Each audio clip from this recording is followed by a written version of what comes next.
Well, the season's over, and our teaser for next time is 3 tarot cards. Oh no, not this cryptic stuff again.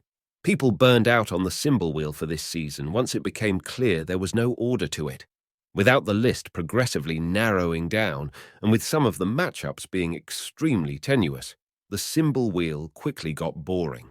For instance, can you believe the lotus was for chosen undead versus dragonborn? It quickly became clear that there was no point to speculating. I fear we'll see much the same here with this tarot preview. I sure hope they aren't going to play cards for all 16 matches. If they do, I hope they at least flip over a card after its match is revealed. But let's get to speculating, and let us speculate as long as interest remains, which unfortunately will not be long. Madame Xanadu has drawn 3 cards for us: the world, the fool, and death.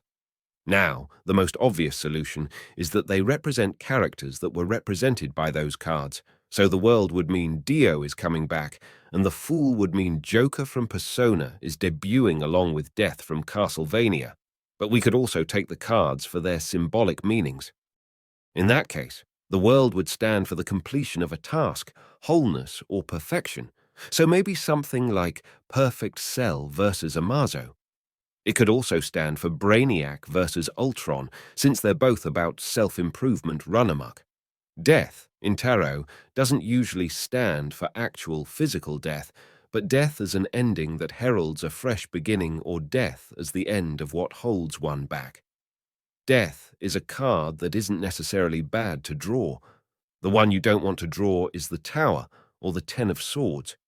With that in mind, maybe the Death card stands for one of the Death and Return of Superman characters, Steel or Con-El or the Eradicator. Maybe it stands for Gohan since he had to step up in his father's absence. The Fool stands for the necessary abandonment of societal and cultural expectations that precedes true enlightenment.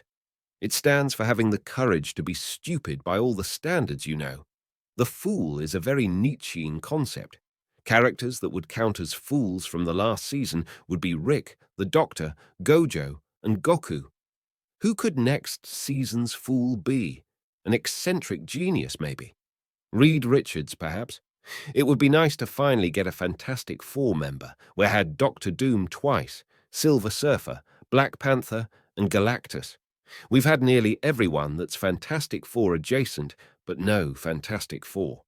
Lupin the Third could be really cool. Put him up against another thief like Catwoman, and you're good.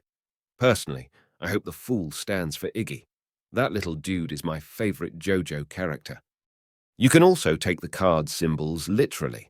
In that case, the world would stand for characters who are actually worlds. Maybe it stands for Ego, the living planet, versus Mogo, the living planet of the Green Lantern Corps. Death would stand for any number of death-related characters. Deadman, Yusuke, iZombie, the big wolf from Puss in Boots, take your pick. The Fool would be a literal fool like Batman's Joker or Final Fantasy's Kefka. And that concludes our predictions for the next season.